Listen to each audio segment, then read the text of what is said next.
स्वागत है आप सभी का आपके अपने YouTube channel SS study material पर। पॉलिटिकल साइंस का एक मोस्ट इंपॉर्टेंट क्वेश्चन को हम लोग देखने वाले हैं कि जे.एस. मिल की स्वतंत्रता संबंधी अवधारणा का वर्णन करें।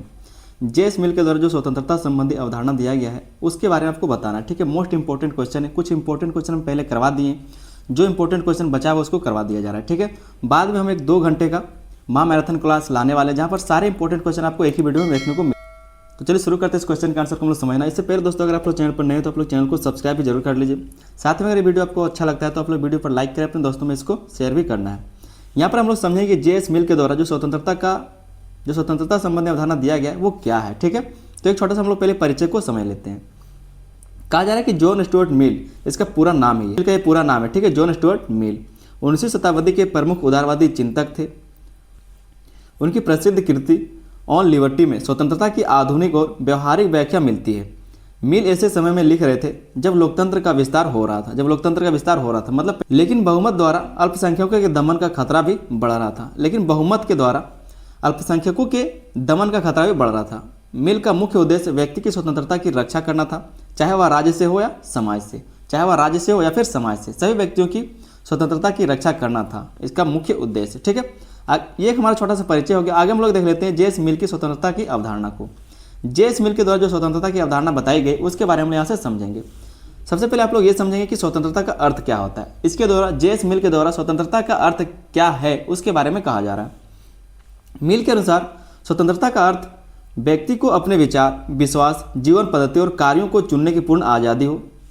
यह स्वतंत्रता केवल राज्य के हस्तक्षेप से मुक्ति नहीं है। ये जो सुरक्षा है कि उसको अपने जीवन पद्धति के बारे में, अपने विचार के बारे में, अपने विश्वास के बारे में, अपने कार्यों के बारे में चुनने की आज़ादी हो, ये सिर्फ राज्य से हस्तक्षेप की मुक्ति नहीं है बल्कि समाज और बहुमत के दबाव से भी सुरक्षा है।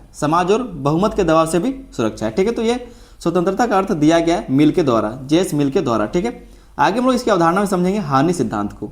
इसके द्वारा जो अवधारणा दी गई है वो है हानि सिद्धांत। मिल का सबसे महत्वपूर्ण सिद्धांत हानि सिद्धांत है। इसके अनुसार व्यक्ति की स्वतंत्रता पर केवल तभी रोक लगाई जा सकती जब उसके कार्यों से किसी दूसरे व्यक्ति को हानि पहुंचती हो। क्या कहा गया कि इसके अनुसार व्यक्ति की स्वतंत्रता पर तभी रोक लगाई जा सकती है जब उसके कार्यों से किसी दूसरे व्यक्ति को हानि पहुंचती हो। यह इसका हानि सिद्धांत दिया गया है किसके द्वारा, जे.एस. मिल के द्वारा। ठीक है, किसी भी कार्य को इसमें यह कहा गया है कि मिल का सबसे महत्वपूर्ण यह सिद्धांत है हानि सिद्धांत, और इस सिद्धांत के अनुसार व्यक्ति की स्वतंत्रता पर केवल तभी रोक लगाई जा सकती है जब उसके कार्यों से किसी दूसरे व्यक्ति को हानि पहुंच रही हो, अन्यथा व्यक्ति स्वतंत्र है। आगे इसमें कहा जा रहा है कि यदि कोई कार्य केवल स्वयं व्यक्ति को नुकसान पहुंचाता है तो उसमें राज्य या समाज को हस्तक्षेप नहीं करना चाहिए। यदि कोई कार्य स्वयं व्यक्ति को मतलब खुद सिर्फ नुकसान पहुंचा रहा है तो उसमें राज्य या फिर समाज का हस्तक्षेप नहीं होना चाहिए। ठीक है, इसमें स्वतंत्रता के बारे में सब कहा गया, जिसमें इसका जो दूसरा सिद्धांत है हानि सिद्धांत, और इसमें यह बात कहा गया है जब तक किसी दूसरे को हानि ना पहुंचा रहा है तब तक उस व्यक्ति को कोई कुछ नहीं कहेगा। तीसरा जो इसका सिद्धांत है वो है विचार और अभिव्यक्ति की स्वतंत्रता। मिल ने विचार और अभिव्यक्ति की स्वतंत्रता को सबसे महत्वपूर्ण माना है। मिल ने क्या कहा कि विचार और अभिव्यक्ति की स्वतंत्रता सबसे महत्वपूर्ण है। ठीक है, उनका कहना था कि इवन यहाँ पर लिखा गया, यहाँ पर काट के आप लोग कर लीजिएगा यहाँ तक। ठीक है, यहाँ तक लिखा होगा यहाँ पर। ठीक है, उसका कहना था कि यहाँ तक गलत विचार भी उपयोगी होते हैं, मतलब यहाँ तक कि गलत विचार भी जो है वो भी उपयोगी होते हैं, क्योंकि वे सत्य को और स्पष्ट करने में मदद करते हैं। विचारों को दबाना सत्य की खोज को रोकना है। विचार और अभिव्यक्ति की स्वतंत्रता होनी चाहिए। ये इसकी स्वतंत्रता सिद्धांत का अगला पॉइंट लिखा हुआ था। ठीक है, कि विचार और अभिव्यक्ति की स्वतंत्रता होनी चाहिए। किस लिए, तो मिल के विचार, इसमें यह कहा गया कि मिल ने विचार और अभिव्यक्ति की स्वतंत्रता को सबसे महत्वपूर्ण माना है। उनका कहना था कि यहाँ तक कि गलत विचार भी उपयोगी होते हैं, क्योंकि वो सत्य को और स्पष्ट करने में मदद करते हैं। विचारों को दबाना सत्य की खोज को रोकता है। आगे देख लेते हैं चौथा जो इसका सिद्धांत है वो व्यक्तिगत आचरण की स्वतंत्रता। मतलब जो भी व्यक्ति अपने खुद के लिए करना चाहे, जो भी आचरण वो करना चाहे, उसके लिए उसको स्वतंत्रता होना चाहिए। मिल के अनुसार व्यक्ति को अपने जीवन की शैली, खान पान, पहनावा, व्यवसाय और आदतें चुनने की स्वतंत्रता होनी चाहिए। ठीक है, तो इसके द्वारा चौथा यह सिद्धांत दिया गया है स्वतंत्रता का सिद्धांत में। जब तक उसके कार्य दूसरे को हानि नहीं पहुंचाते तब तक समाज को हस्तक्षेप का अधिकार नहीं है। तो व्यक्तिगत आचरण की स्वतंत्रता है, यह इसका चौथा सिद्धांत है। पांचवा जो सिद्धांत है वो है व्यक्तित्व का विकास। तो व्यक्तित्व का विकास करने के लिए स्वतंत्रता का होना जरूरी है। ठीक है, कहा जा रहा है कि मिल ने व्यक्तित्व के विकास को समाज की प्रगति का आधार माना है। मिल ने क्या कहा गया कि मिल ने व्यक्तित्व के विकास को समाज की प्रगति का आधार माना है। मतलब अगर व्यक्तित्व का विकास होगा तो समाज का प्रगति भी होगा। उनके अनुसार स्वतंत्रता से व्यक्ति की रचनात्मकता, बुद्धि और नैतिकता का विकास होता है। स्वतंत्रता से ही व्यक्ति की रचनात्मकता, बुद्धि और नैतिकता का विकास होता है। ठीक है, तो व्यक्तित्व का विकास होना जरूरी है। आगे इसमें कहा जा रहा है कि एक ऐसा समाज जो सभी को एक जैसा बनाना चाहता है, वह समाज ठहराव का शिकार हो जाता है। एक ऐसा समाज जो सभी को एक जैसा बनाना चाहता है, वह समाज ठहराव का शिकार हो जाता है, मतलब वो आगे नहीं बढ़ पाता। ठीक है, अगला इसका सिद्धांत दिया गया हुआ है बहुमत के अत्याचार का विरोध। बहुमत के अत्याचार का विरोध। मिल ने चेतावनी दी कि लोकतंत्र में भी बहुमत अल्पसंख्यकों पर अत्याचार कर सकता है। मिल ने चेतावनी दी कि जो लोकतंत्र है उसमें बहुमत जो है वो अल्पसंख्यकों पर भी अत्याचार कर सकता है। जो अल्पसंख्यक है बहुमत उस पर अत्याचार कर सकता है। उन्होंने इसे बहुमत का अत्याचार कहा और उन्होंने इसको बहुमत का अत्याचार कहा है। ठीक है, मतलब जिसकी संख्या ज़्यादा होगी वो कम संख्या वाले लोगों पर अत्याचार करेगा, इस तरह से इसमें कहा गया और इसी को उन्होंने बहुमत का अत्याचार कहा है। इसलिए स्वतंत्रता की रक्षा केवल राज्य से नहीं बल्कि समाज से भी आवश्यक है। इसलिए जो स्वतंत्रता का रक्षा है केवल राज्य से ही नहीं बल्कि समाज से भी आवश्यक है। अगला इसका सिद्धांत दिया गया हुआ है राज्य की सीमित भूमिका। राज्य की सीमित भूमिका। मिल राज्य को एक आवश्यक संस्था मानते हैं। मिल जो है वो राज्य को एक आवश्यक संस्था मानता है, लेकिन उसकी भूमिका सीमित होनी चाहिए। लेकिन उसकी भूमिका जो है बहुत ही सीमित होनी चाहिए, मतलब राज्य की जो भूमिका है किसी व्यक्ति के जीवन में, समाज के जीवन में, वो बहुत ही सीमित होनी चाहिए। राज्य का काम व्यक्ति को सुरक्षा देना है, ना कि उसके जीवन के हर पहलू को नियंत्रित करना। राज्य का काम क्या है कि व्यक्ति को सुरक्षा देना, ऐसा नहीं कि उसके जीवन को नियंत्रित करने लगे। तो राज्य का सीमित भूमिका के बारे में कहा गया है। आठवां जो इसका सिद्धांत है वो है स्त्रियों और अल्पसंख्यकों की स्वतंत्रता। स्त्रियों और अल्पसंख्यकों की स्वतंत्रता। मिल स्त्रियों और कमजोर वर्गों की स्वतंत्रता के समर्थक थे। जो भी कमजोर वर्ग है, जो स्त्री, उनके समर्थक थे। उन्होंने महिलाओं को समान अधिकार देने की वकालत की और सामाजिक भेदभाव का विरोध किया है। स्त्रियों और अल्पसंख्यकों की स्वतंत्रता के बारे में इन्होंने कहा है। आगे हम देखेंगे जेएस मिल की स्वतंत्रता की अवधारणा का आलोचना। जिस तरह से इसके द्वारा कुछ सिद्धांत दिए गए तो सिद्धांत में कुछ आलोचनाएं भी हैं। ठीक है, उसके बारे में हम लोग समझेंगे। पहला जो सिद्धांत की आलोचना है वो अत्यधिक व्यक्तिवाद, मतलब ये अधिक व्यक्तिवाद है। राष्ट्र का इसमें कोई काम दिया ही नहीं गया बल्कि सिर्फ व्यक्ति के बारे में सोचा गया है। आलोचकों के अनुसार मिल ने व्यक्ति को अत्यधिक महत्व दिया और समाज की भूमिका को कम आंका है। जो समाज या फिर जो राष्ट्र उसकी भूमिका को कम आंका और व्यक्ति को ज़्यादा तवज्जो या फिर महत्व दिया है। व्यक्ति समाज से अलग नहीं रह सकता, इसलिए उसकी स्वतंत्रता को पूरी तरह व्यक्तिगत नहीं माना जा सकता। क्योंकि व्यक्ति जो है वो समाज से अलग नहीं रह सकता, इसलिए उसकी स्वतंत्रता को पूरी तरह व्यक्तिगत नहीं माना जा सकता। मतलब वो जिस तरह से चाहे, जिस तरह से रहे, जिस तरह से पहने, उस तरह से वो नहीं कर सकता, क्योंकि वो समाज का हिस्सा है। तो समाज में जिस तरह से चलता है उसी तरह से उसको रहना पड़ेगा। तो इसका एक आलोचना है। दूसरा है इसका आलोचना हानि सिद्धांत को अस्पष्ट है। हानि सिद्धांत जो वो अस्पष्ट है, सिद्धांत के बारे में बताया गया वो अस्पष्ट है। यह स्पष्ट नहीं किया गया कि हानि की सीमा क्या है। हानि की सीमा क्या है, मतलब कितनी हानि होगी तब जाकर के कोई एक्शन लेगा।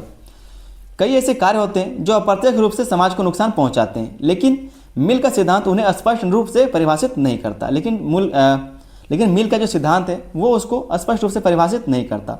जैसा कि आपने पढ़ा कि जो हानि का सिद्धांत इसके द्वारा दिया गया था उसमें यह कहा गया कि व्यक्ति चाहे कुछ भी करे, वो स्वतंत्र करने के लिए, जब तक किसी दूसरे व्यक्ति को उससे हानि ना पहुंचाया गया। तो इसका जो आलोचना है ये कह रहा है कि कितने हद तक वो हानि पहुंचा सकता है और कितने हद तक एक्शन लेना चाहिए। ठीक है, तो इसके बारे में पूरा स्पष्ट नहीं कहा गया। तीसरा जो इसका आलोचना है वो है कमजोर वर्गों की उपेक्षा। कमजोर वर्गों की इसने उपेक्षा की है इसके सिद्धांत ने।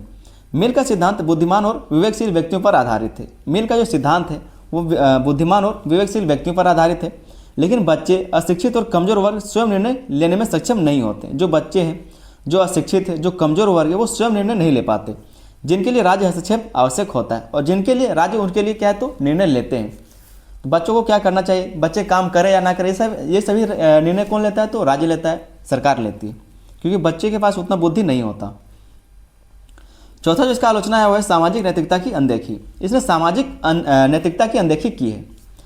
सामाजिक नैतिक मूल्यों और परंपराओं को व्यक्ति की स्वतंत्रता से कम महत्व दिया। मिल ने क्या किया तो जो सामाजिक नैतिक मूल्य हैं और जो परंपरा है उसको व्यक्ति की स्वतंत्रता से कम महत्व दिया है। आलोचकों का मानना है कि समाज को बनाए रखने के लिए नैतिक अनुशासन आवश्यक है। जो नैतिक अनुशासन वो आवश्यक है ताकि समाज चल सके। तो सामाजिक नैतिकता की उसने अनदेखी की अपने सिद्धांत में। पांचों जो इसका आलोचना है वह व्यवहार में लागू करना कठिन है। इसके द्वारा जो सिद्धांत दिया गया वो व्यवहार में लागू करना कठिन है। व्यावहारिक राजनीति में यह तय करना कठिन होता है कि कौन सा कार्य केवल व्यक्तिगत है और कौन सा सामाजिक। व्यावहारिक राजनीति में क्या कहा जा रहा है कि अगर जमीनी स्तर पर देखा जाए तो राजनीति में यह तय करना बहुत ही कठिन होता है कि कौन सा जो काम है वो व्यक्तिगत है और कौन सा सामाजिक है। इस कारण मिल की स्वतंत्रता की अवधारणा व्यापार में जटिल प्रतीत होती है। व्यवहार में क्या है तो जटिल प्रतीत होता है। छठा जो इसका आलोचना है वो है राज्य की भूमिका को सीमित करना अव्यवहारिक। राज्य की भूमिका को इसने सीमित कर दिया। अपने सिद्धांत में इसने कहा कि राज्य को तुरंत हस्तक्षेप नहीं करना चाहिए जब तक वो पूरे गलत काम नहीं करता, और ये इसका एक आलोचना बन गया। आधुनिक कल्याणकारी राज्य में शिक्षा, स्वास्थ्य, रोजगार जैसे क्षेत्रों में राज्य का हस्तक्षेप आवश्यक है। आज के समय में कहा जा रहा है कि आधुनिक कल्याणकारी राज्य में शिक्षा के लिए, स्वास्थ्य के लिए, रोजगार के लिए, इन सब क्षेत्रों में राज्य का हस्तक्षेप आवश्यक है। मिल का सीमित राज्य सिद्धांत आवश्यकताओं से पूरी तरह मेल नहीं खाता। तो ये किसका कुछ छठा आलोचना था। जिस तरह से इसके सिद्धांत में कहा गया था उन्हीं सब बातों का कुछ आलोचना को हमने समझा। आगे हम लोग आधुनिक संदर्भ में इसके महत्व को देख लेते हैं कि जो इसका सिद्धांत है उसका आज के समय में क्या महत्व रहा है। तो पहला इसका महत्व है लोकतंत्र में अभिव्यक्ति की स्वतंत्रता। ये इसके सिद्धांत का आज भी महत्व है इसका कि लोकतंत्र में अभिव्यक्ति का स्वतंत्रता होना चाहिए, बोलने का स्वतंत्रता होना चाहिए, मानवाधिकारों की रक्षा होनी चाहिए। ठीक है, तो इसमें कुछ महत्व भी है इसके सिद्धांत के। तीसरा जो इसका महत्व है वो व्यक्तिगत जीवन में राज्य के सीमित हस्तक्षेप। व्यक्तिगत जीवन में राज्य के सीमित हस्तक्षेप मतलब व्यक्ति क्या पढ़ने के लिए तो हस्तक्षेप करना चाहिए राज्य को, लेकिन क्या पढ़ना चाहता है व्यक्ति उसमें हस्तक्षेप नहीं करना चाहिए। ठीक है, या फिर काम करने के लिए रोजगार तो सरकार को देना चाहिए, लेकिन वो क्या काम करे इसके बारे में उसको हस्तक्षेप नहीं करना चाहिए। वही कहा जा रहा है कि व्यक्तिगत जीवन में राज्य के सीमित हस्तक्षेप होना चाहिए। इन सभी में मिल के विचार आज भी अत्यंत प्रासंगिक हैं, और ये सारे जो महत्व हैं इसमें मिल का जो विचार है आज भी उसमें से बहुत ही प्रासंगिक है, मतलब मेल खाता है। आगे एक छोटा सा निष्कर्ष को हम लोग देख लेते हैं। कहा जा रहा है कि जे.एस. मिल की स्वतंत्रता की अवधारणा आधुनिक उदार लोकतंत्र की आधारशिला है। यद्यपि उनके विचार पूर्णतः व्यवहारिक नहीं है और आलोचना पात्र रहे हैं, फिर भी उन्होंने स्वतंत्रता को नैतिक, बौद्धिक और सामाजिक विकास से जोड़कर एक नई दिशा दी। निष्कर्षतः कहा जा सकता है कि स्वतंत्रता पर आधुनिक राजनीतिक चिंतन में मिल का योगदान अमूल्य है।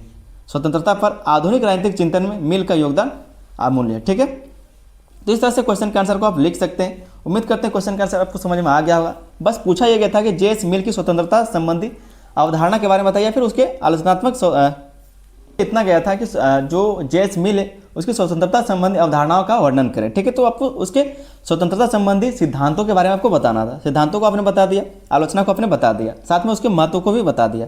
तो उम्मीद करते हैं इस क्वेश्चन के आंसर को आप समझ लिए होंगे और इस तरह से आप एग्जाम में लिखेंगे। ठीक है, चैनल पर नहीं तो आप लोग चैनल को सब्सक्राइब जरूर कर लें।